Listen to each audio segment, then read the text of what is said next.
ये एक्सेल की पांचवी वीडियो है सीरीज के अंदर और इस वीडियो में मैं आपको नेम रेंजेस, एब्सोल्यूट रेफरेंस और कंडीशनल फॉर्मेटिंग के बारे में कुछ बताऊंगा। और इस वीडियो के लिए काफ़ी सैम्पल्स है, तो उसकी एक लिंक आपको नीचे डिस्क्रिप्शन में मिलेगी, तो आप ये फाइल को मेरी वेबसाइट से डाउनलोड कर सकोगे। और यही फाइल हम अगले 2 से 3 वीडियो में यूज़ करेंगे। तो आप नीचे देखोगे कि मेरे पास ये डिफरेंट शीट्स है जिसमें मैंने सब सारी चीज़ें मैंने टाइप करके रखी हुई है, और ये सब एग्जाम्पल्स हम यूज़ करेंगे हमारी अगली 3 वीडियो में। तो इस वीडियो में मुझे ये पहली 3 शीट के बारे में बात करनी है। तो पहले नेम रेंज के बारे में बात करते हैं और समझने की कोशिश करते हैं कि ये क्या होता है। तो यहाँ पर सिर्फ इसे एक्सटेंड कर देता हूँ। हम जब कभी भी कोई सेल को हाईलाइट करते हैं तो ये एक रेंज हो जाता है, क्योंकि एक से ज़्यादा सेल है तो इसे रेंज कहते हैं। तो एक्सेल में ये यहाँ पर कॉर्नर में ये ऊपर देखोगे इसे नेम बॉक्स कहते हैं। तो ये जो चीज़ है, मैं इन 3 सेल को हाईलाइट करके इन तीनों सेल को एक नाम से पहचान सकता हूँ। इसका फ़ायदा ये होता है कि अगर आपको कभी भी कोई कैलकुलेशन करनी हो तो आप इस नाम को उस कैलकुलेशन में यूज़ कर सकते हो। तो मैं आपको वो बताने की कोशिश करता हूँ। तो ये इसे हाईलाइट करता हूँ, इसे नेम बॉक्स में डालता हूँ और इसे कुछ नाम देना है। तो नाम देने में क्या कर सकते हैं कि इसे, ये सेल्स है 1998 का, तो मैं यहाँ पे टाइप कर सकता हूँ सेल्स 1998 और फिर मैं एंटर दबाता हूँ कीबोर्ड पे। इसका मतलब कि मेरा काम हो गया है। अब अगर मैं यहाँ पे क्लिक करके इसे फिर से हाईलाइट करूंगा तो देखो ये नाम मुझे यहाँ दिखा रहा है। इसका मतलब कि नाम बराबर से हाईलाइट हो गया है। अब इस नाम को टाइप करने के टाइम पे 2 रूल ख्याल में रखें। एक रूल है कि नाम के बीच में कोई जगह ना छोड़े, स्पेस नहीं होनी चाहिए, और पहला कैरेक्टर कभी भी अल्फाबेट हो। तो आप S1998 कह सकते हो, मगर आप 1 सेल्स नहीं टाइप कर सकते क्योंकि वो रूल है। अब इसे हाईलाइट करता हूँ नेम बॉक्स में टाइप करके सेल्स 1999 और फिर उसे एंटर कर देता हूँ। यहाँ पर फिर से इसे हाईलाइट करता हूँ, यहाँ पे टाइप करके सेल्स 2000 एंटर मारना काफ़ी इंपॉर्टेंट है, नहीं तो आपका काम पूरा नहीं हुआ है। अब अगर आपने कहीं पे गलती कर दी, आपने सेल्स 2000 की जगह पे उसे 2001 कह दिया या 1997 कह दिया या गलती हो गई, तो उसे फिक्स करने के लिए आप ये फॉर्मूला के टैब में आकर यहाँ पर ये नेम मैनेजर का ऑप्शन है, उसे क्लिक करें और फिर इस विंडो में आप देखो यहाँ पे ये 3 नाम मैंने टाइप कर दिए। तो यहाँ से आप एडिट कर सकते हो, किसी को भी सेल्स 2000 को एडिट कर सकता हूँ। आप नाम बदल दो या तो फिर यहाँ पे क्लिक करके उसका रेंज भी चेंज कर सकते हो, या तो आप उसे डिलीट कर दे और फिर से रिक्रिएट कर ले, तो आप कभी भी ये चेंज कर सकते हो। अब इसका फायदा क्या है, तो ये बताने के लिए मैं आपको एक कोई दूसरे शीट पे ले जाता हूँ। और अब समझो कि यहाँ पर कहीं मुझे कुछ करना था, समेशन करना था सेल्स 1998 का एग्जाम्पल के जरिए। तो समझो मैं इसे टाइप करूंगा इक्वल SUM और फिर मैं ब्रैकेट टाइप करता हूँ और फिर मैं टाइप करता हूँ SA।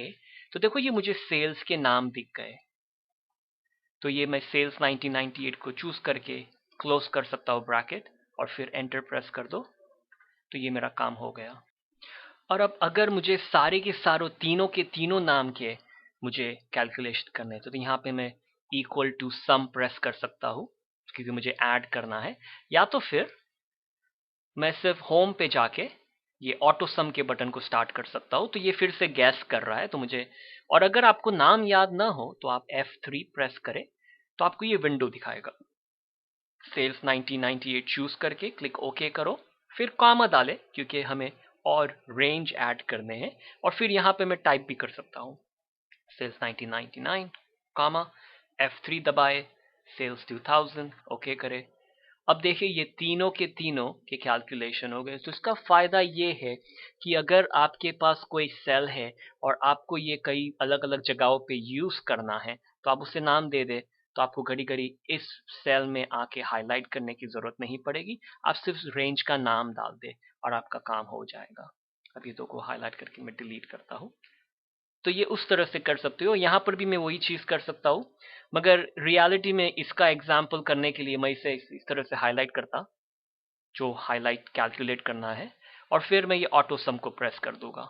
तो ये मेरे देखो यहाँ पे सब समेशन हो गए, और फिर यहाँ पे क्लिक करके मुझे ग्रैंड टोटल है वो हर एक टोटल का पूरा टोटल है। तो मैं ऑटो सम फिर से स्टार्ट करके ये 3 टोटल को हाईलाइट कर दूं, तो मेरा ग्रैंड टोटल हो गया। और उसी तरह से अगर मेरे को यहाँ पे करना था तो मैं कर सकता हूँ इक्वल सम ब्रैकेट F3 को प्रेस करें कीबोर्ड पे, जो ऊपर F1, F2, F3 का की होता है कीबोर्ड के ऊपर। एक को चूज करें, क्लिक ओके करें, कामा F3, दूसरे को चूज करें, ओके करें, कामा F3, और फिर तीसरे को ओके करें, ब्रैकेट को क्लोज कर दे, और ये आपका काम हो गया। तो ये नेम रेंजेस का ऑप्शन है। तो आप समझने की कोशिश करें कि कहीं कहीं भी आपको ये काम आ सकता है, कि कहीं पे भी आपको कोई सेल और कुछ भी सेल आप हाईलाइट करके नाम दे सकते हो जो आपको देना है। तो ये रहा नेम रेंजेस का। अब यहाँ पर एक आपको ट्रिक बतानी है, कि जैसे कि ये जो चीज़ है, मैंने आगे की एक वीडियो में आपको चार्ट्स के बारे में बताया था। तो मैं अगर इसको हाईलाइट करूंगा और मैं इंसर्ट पे जाके मैं इससे कॉलम चार्ट बना सकता हूँ, क्योंकि ये 2, 3, 4 कॉलम है, तो ये पाई चार्ट नहीं बना सकते। तो समझो कॉलम चार्ट बनाता हूं मैं, तो ये कॉलम चार्ट बन गया। अब देखो आप ये राइट हैंड साइड पे देखोगे तो देखो बता रहा है सीरीज 1, सीरीज 2, सीरीज 3, क्योंकि उसमें ये समझ में नहीं आ रहा कि ये जो 1998 है ये कोई नंबर नहीं है, मगर ये डिस्क्रिप्शन है, क्योंकि ये 1998 के साल का सेल्स का नंबर है, मगर उससे लगता है कि ये साल नहीं है, ये कोई नंबर है। तो ये इसके लिए प्रॉब्लम क्रिएट कर रहा है। तो इसे फिक्स करने के लिए आप इस सेल को डबल क्लिक करें, और उसके आगे आपको ये एंटर के बाजू में जो कोटेशन होता है, अगर आप सिर्फ उसी बटन को प्रेस करोगे, कोई शिफ्ट को या किसे प्रेस करे बिगड़, तो देखो बाजू में एक डैश डालता है, और फिर उसे एंटर करें, तो देखो अब ये 1998 यहाँ चले गया। अब इसे फिर से क्लिक करके यहाँ पर भी एक डाल देता हूँ, एंटर करें। ये जो इसका मतलब ये होता है कि उसे हम बता रहा हूँ कि ये नंबर नहीं है, ये आप उसको यूज करें। तो अब इसे मैं डिलीट कर देता हूँ चार्ट को, अब फिर से क्रिएट करते हैं हाईलाइट करके। ये टोटल को चार्ट में डालने की जरूरत नहीं है, अगर नहीं जरूरत तो कॉलम, और फिर ये फर्स्ट कॉलम को स्टार्ट करता हूँ। तो देखो यहाँ पे 1998, 1999, 2000, ये समझ गया कि ये लेबल है, ये कॉलम को डिस्क्राइब कर रहा है। अब ये स्विच भी कर सकता हूँ, तो यहाँ पे देखो ये अब ये 1998 के अलग अलग सेल्स के बारे में बता रहा है। तो ये अच्छी ट्रिक है, ख्याल में रखें कि किस तरह से इसे हम चेंज कर सकते हैं। तब आते हैं हम एब्सोल्यूट रेफरेंस के एग्जाम्पल को, और समझने की कोशिश करते हैं कि ये एब्सोल्यूट रेफरेंस क्या होता है। अभी तक हम जो भी कैलकुलेशन कर रहे थे उसे अंग्रेजी में कहते हैं रिलेटिव रेफरेंस। रिलेटिव रेफरेंस का मतलब कि जिस लाइन में हो उस लाइन का कैलकुलेशन करना है। अब इस एग्जाम्पल में मुझे क्या करना है कि ये मेरे पास ये मैंने टोटल का कैलकुलेशन किया है, और ये मेरा बिजनेस है, और मुझे परसेंटेज में देखना है कि मेरे टोटल 10,000 में से क्या परसेंटेज मेरा लार्ज का सेल्स है, क्या परसेंटेज मीडियम का है, और क्या परसेंटेज स्मॉल का है। तो इसे आसानी से करने के लिए मैं इक्वल का कैलकुलेशन करता हूं लार्ज का सेल, और उसे डिवाइड करता हूं टोटल से। इस तरह से मुझे इंडिविजुअल परसेंटेज पता चलेगा, और फिर मैं इसे एंटर करूंगा तो मुझे बता रहा है 40%। ये आपको रियल में 40% नहीं बताएगा, इनिशियल ये जनरल रहेगा, तो ये 0.4 बताएगा, और फिर हम इसे परसेंटेज को प्रेस करेंगे तो ये 40% बताएगा। तो अब वो हम बाद में करते हैं। अब हमने आगे की वीडियो में देखा था कि हम जब एक बार कैलकुलेशन कर लेते हैं तो हम फिर फिल हैंडल करते हैं। तो अब अगर मैं ये फिल हैंडल करूंगा तो देखो थोड़े एरर मैसेज आते हैं। तो ये समझने की कोशिश करते हैं कि क्यों आते हैं। तो ये फॉर्मूला पे आके ये शो फॉर्मूला के बटन को प्रेस करता हूं, तो आप देखोगे कि आपको अगर ख्याल में हो तो फिल हैंडल क्या करता है कि ये जो B2 को है वो चेंज करता है B3 को, क्योंकि हम तीसरे रो में आ गए, क्योंकि ये रिलेटिव है। रिलेटिव का मतलब जिस रो में हो उसी का कैलकुलेशन करना है। मगर ये जो B2 है उसे डिवाइड करना है टोटल से जो B5 है। तो यहाँ पे बराबर है, मैं देखो ये B5 बदल गया B6 को, और B6 है खाली, फिर B6 बदल गया B7 को, B3 बदला B4 को। तो हमें ये B2 को B3 को चेंज करना है क्योंकि हर एक रो के कैलकुलेशन में उसे यूज करना है, मगर जो टोटल है B5 वो सबका सेम है। तो ये इसको मुझे जो कहना है कैलकुलेशन में कि जब मैं फिल हैंडल करूंगा ये B5 को मत बदलो। तो ये जो B5 है इसे एब्सोल्यूट कहते हैं। एब्सोल्यूट का मतलब मत बदलो जब मैं फिल हैंडल करता हूं। तो इसके लिए इसको एब्सोल्यूट रेफरेंस का एग्जाम्पल कहा जाता है। तो इसे फिक्स करने के लिए अब ये शो फॉर्मूला को हटा देता हूं और ये देखो यहाँ पे एरर दे रहा है div/0 क्योंकि ये कह रहा है कि B6 खाली है और मैथ के अंदर आप कोई चीज को 0 से डिवाइड नहीं कर सकते, खाली का मतलब 0 होता है, तो इसके लिए एरर दे रहा है। तो इसे मैं पहले पूरे डिलीट कर देता हूं और फिर equal individual cell divided by, अब इसे डिवाइड करना है टोटल से, तो ये बराबर बात है। अब इसे एब्सोल्यूट कैसे करें? इसे एब्सोल्यूट करने के लिए आप एक की प्रेस कर सकते हो कीबोर्ड पे, जो F4 का की है, जो ऊपर की तरफ F1, F2, F3, F4 का की है। तो अगर आप F4 को प्रेस करोगे तो देखोगे कि उसके आजू बाजू डॉलर साइन आ गए हैं। अब ये जो है इसे एब्सोल्यूट कहा जाता है। इसका मतलब कि हम जब फिल हैंडल करेंगे ये B5 कैलकुलेशन में नहीं बदलेगा। अब आप अगर चाहो तो शिफ्ट को प्रेस करके नंबर 4 को प्रेस करोगे तो वो डॉलर साइन आप मैन्युअली टाइप कर सकते हो अगर आपको ये डालना है, नहीं तो आप F4 प्रेस करें। अब इसे चेक मार्क करके एंटर करता हूं। अब फिल हैंडल नीचे करता हूं तो देखो कोई एरर मैसेजेस नहीं आया।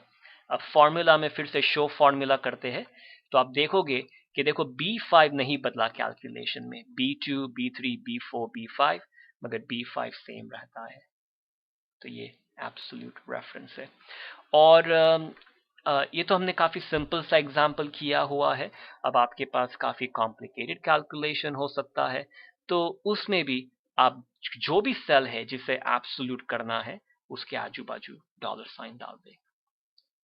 अब ये जो एब्सोल्यूट का जो डॉलर साइन है थोड़ा प्रैक्टिकल भी है कि अगर मुझे समझो ये B को रिलेटिव रखना था कि B बदले C को, C बदले D को, तो मैं ये सिर्फ 5 के आगे डॉलर डालूंगा। तो उसका मतलब कि जो 5 है रो वो नहीं बदलेगा, मगर B, C, D, E ऐसे बदलेगा। अब अगर मैंने 5 के आगे डॉलर साइन डाला है और B के आगे डॉलर साइन डाला मगर 5 के आगे नहीं डाला, तो B5 चेंज हो जाएगा B6 को, फिर B7 को। तो ये इस तरह से आप उसे कॉम्बिनेशन में यूज कर सकते हो। तो फिर से ये शो फॉर्मूला को प्रेस करो, नहीं तो आपके रिजल्ट्स नहीं दिखेंगे। इसे हाईलाइट करके होम पे आके आप परसेंटेज की साइन को प्रेस करें तो ये आपका काम हो गया। अब ये परसेंटेज में मुझे बता रहा है। और अगर आपको प्रैक्टिस करना है तो इसे हाईलाइट करके आप पाई चार्ट बना सकते हो। ये बिकॉज ये 2 कॉलम है तो आपको टोटल की लेने की जरूरत नहीं है, परसेंटेज भी लेने की जरूरत नहीं है, खाली आपकी इंफॉर्मेशन लेना और फिर आपका पाई चार्ट बन जाएगा। तो इसे एब्सोल्यूट रेफरेंस कहते हैं। अब जो तीसरा एग्जाम्पल है वो कंडीशनल फॉर्मेटिंग का, तो उसकी शीट पे आता हूं और यहाँ पे एक सिंपल सा कैलकुलेशन करना है मुझे कि ये मेरे पास 1999 का सेल्स है और ये 2000 का सेल है और मुझे यहाँ पता करना है कि मेरे सेल में ऊपर गए हैं कि नीचे गए हैं। तो ये इक्वल की साइन प्रेस करके 2000 के सेल को माइनस करता हूँ 1999 के सेल से। तो ये मुझे -25 बता रहा है क्योंकि 2000 में अंदर 25 का फर्क आ गया है। अब इसे फिल हैंडल करो, इसमें कोई एब्सोल्यूट करने की जरूरत नहीं है। तो यहाँ पे देखो कभी कहीं पे मुझे माइनस है, कहीं पे प्लस है। तो ये जो कंडीशनल फॉर्मेट का मतलब ये होता है कि हमें फॉर्मेटिंग, आपको याद है कि जैसे कि कलर डाल सकते हैं या तो फॉन्ट चेंज करना है।